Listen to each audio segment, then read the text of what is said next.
Hello and welcome to Sovereign RPG. I am Sovereign and today we're going to be finally doing the Executioner Interceptor video that I've been promising for a while. I've been getting stuck in that insurance bullshit for way too long and I feel I need to move on from that, at least for now. So I am recording this on February 14th, that is Valentine's Day. So happy Valentine's Day to all you guys like me who are stuck alone in their flat, staring at the wall wondering what the hell happened. Just remember that I love ya. And a big fuck you to all those in their relationships, living happily with their spouse and winning at the game of relationships.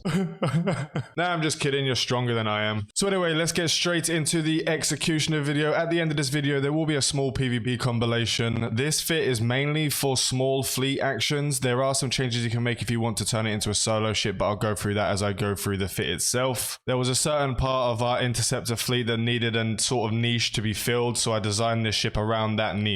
So let's start off by quickly looking at the roll bonus. You have +1 warp disrupt field immunity level, which is obviously, as you know, you are immune to warp bubbles. The advanced electronic warfare bonus per level is 3% warp disrupt to optimal range, 3% warp scrambler optimal range, and minus 15% warp drive signature radius penalty. And the advanced frigate command bonus per level is minus 10% small laser capacitor need and plus 10% small laser damage. And there are the base stats if you would like to check them out. In the top slots, we have Rebel small pulse lasers for 3. In the mid slots, we have the interruptive stasis webifier. I wanted to drop the cost on this ship because I was fighting in 750 mil to 1 billion ISK interceptors. And after losing 2 of them, it does take a toll on your wallet. This is more of a fit that is affordable for the type of stuff that we do. It only has a 13-kilometer range, but because we will be orbiting at around 4 to 5 kilometers, that's not an issue. We have the warp scrambler. This is one of the niches that we had to fill within the group because we have a lot of people that like to run their Condor interceptors and Slasher interceptors strike fit,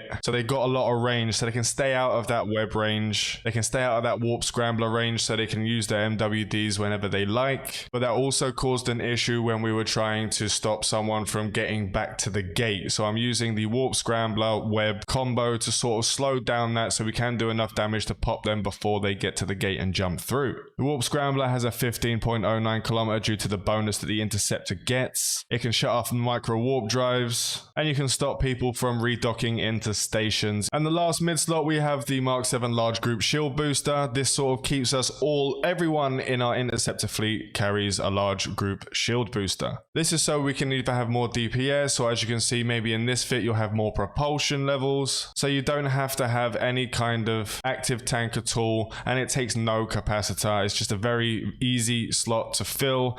It does require some fuel, so make sure to have some isotopes or ionic solutions or any of the fuel that you have access to in your system that you can farm out using your PI guys, or if your PI guys in your corp are doing that, then you can have that on there. There's a shield boost amount of 305 every 20 seconds, but when you've got 8 to 10 people in a fleet that can stagger these, we have a certain rotation within our fleet. When we say someone needs a pulse, then one person who knows they have to pulse first. If they need a few more pulses, then it will go to the second person and a third person, fourth person, etc. If we're getting heavy damage, everyone starts pulsing that shield booster, but we stagger it so you don't waste those 20-second activation times. Now do remember the large group shield boosters are only available for your squad, so they will not group rep your entire fleet of 51. It will only do the 10 that are in your squad. That is just something to keep an eye on if you do have more than one group in your fleet. So in the low slots, we have the Scout small micro warp drive. That's a meta 8. Now this is probably the most expensive part of the ship. When I first got this, it was only one on the actual market for 40 million, but they seem to have dropped in price, so that's quite good. It's not so bad anymore.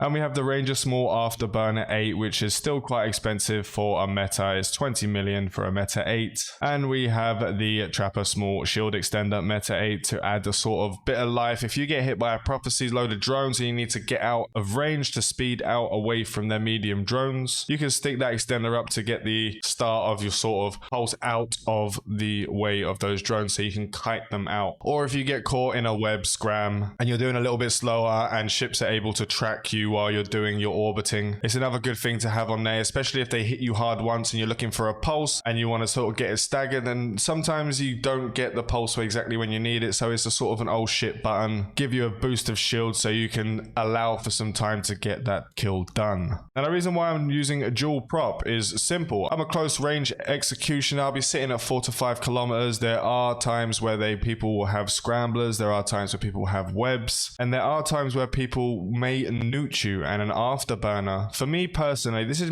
just my personal opinion. Having the dual prop on this kind of fit really helps to negate the newts, because afterburners take a lot less activation cost. They can't be shut off by warp scramblers, so if you do get shut off, you still have the ability to speed round a target so they cannot track you with their guns. You can also use the micro warp drive to get into position really quickly, so you can get that scram on them, and then you can switch it off and stick the afterburner on if you like and just go around them at 2000. It makes it very easy, but with this fit I can actually orbit with the micro warp drive at 4 kilometers, doing about 4,000 meters a second. So let's have a look at the rigs. We do have a laser burst aerator 2, another laser burst aerator 2, and a laser collision accelerator 2. This raises your DPS up. 2 for your activation time, 1 for pure damage. Is sort of the best way that we've figured out to have DPS rigs on there, having a 2 activation time and 1 damage. Now in the engineering slots, there is some very expensive. These are like, when you get to the 2s and 3s of these rigs, they're stupidly expensive, so I stuck with the ones to keep the cost down, and it seems to be going okay.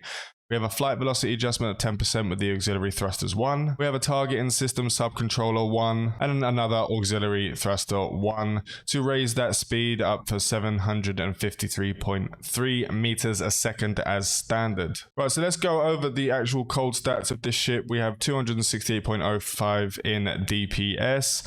Our defense is around 1336 in shield hit points. Now, you know, every 20 seconds with a pulse, you'll be doing 306 shields, so you'll get quite a lot of your shield back if they do manage to chip damage you, so you can keep your reps up as long as you have fuel in the system. Now they do have another 1000 armor points, but it's a frigate. They're not gonna, if you get hit by a large gun, you're just gonna pop. If you get hit by small drones from a prophecy, if they switch them out, which a lot of people are doing these days, is actually they do hurt. Those small drones do hurt, and they keep up with you even at your 4500 meters a second. The capacitor is completely stable with quite a lot. You can get neuted out with a large newt, but you can still keep your afterburner going. You can keep your scram and your afterburner going if you continually pulse them whilst you're regenerating your cap. Targeting, we're sitting at 1409 scan resolution. If I wanted to spend a little bit more ISK, I would put a tier 2 targeting rig in there, get that up to 1500, and that's almost an instant lock for cruisers and above. It is pretty much as close as an instant lock as you're going to get. Signature radius is tiny with the 28 meters. It can be smaller if you take off the shield extender. Does add signature radius of 2 meters, and your micro warp drive does add a sig radius of 109%. So it's still very small, but you will be getting up towards the sort of smaller destroyer size sig radius when you're using your micro warp drive. It's still fine with the speeds that you're going, so you don't have to worry about that. The navigation is 753.3 meters a second with a warp preparation time of 1.26 seconds. It's insanely fast. No one can ever catch you in the ship, and being immune to bubbles, you're basically indestructible. You're immune to absolutely everything if you press that play button. We have 5.5 AU a second warp speed, so if you don't manage to get in sort of range of the warp scram or the disruptor when you're trying to catch someone and they warp off, you see where they're warping to, anything that isn't an interceptor, you're going to take over them.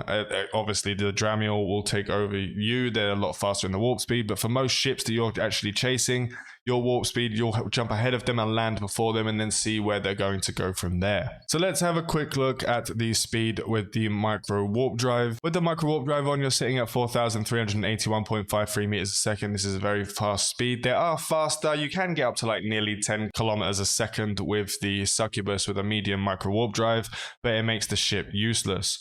You can actually change one of these to a medium afterburner and stick an inertia rig in there, and you can get quite a lot of speed being able to keep and not have to worry about the MWD being shut off by a scrambler. This is another possibility, although I don't use that. And if you do get your micro warp drive shut down, we can turn the afterburner on, and you'll be sitting at 1973.65 meters a second. It's still perfectly fine. It's still perfectly fast. If you're getting webbed by one web of fire, you're perfectly fine. You'll still be going fast enough to not be hit by anything. Now, if you're going up against a Vigilant or a Daredevil or even a Vindicator and they get those webs on you, you're going to be doing no speed speed anyway. You just have to get out of range of that 22-kilometer webs. Now, as I was saying, if you'd like to solo in this fit, you can take that web off. Take that web off and stick a guidance disruptor, a tracking disruptor in there so you can actually fight some larger ships by yourself. A lot of our guys do a lot of that. They tend to run, instead of a web, they'll run the mostly tracking disruptors because most people are using turrets. But every now and then we do run into cyclones, we do run into other missile ships, but then they don't really have to worry as much about it. The rapid mediums do some damage, but there's not much to worry about if you're pulsing the large group booster, as long as you're not completely slowed down while fighting. Right, so that's the fit out of the way. I will be putting up a small compilation of some PvP stuff we did yesterday night. We dropped about 2.4 billion ISK in battle cruisers with 8 of us in interceptors. We're a very group-oriented corp. We do a lot of soloing, a lot of 1v1s, trying to get fights going on and stuff, but we do at the weekends run our interceptor fleets, or we run our faction cruiser bling fleets. So make sure to check out the little compilation just after this. Remember to like and sub if you haven't already. This is your one-stop shop to Eveco's content. Fly safe and avoid local chat scams.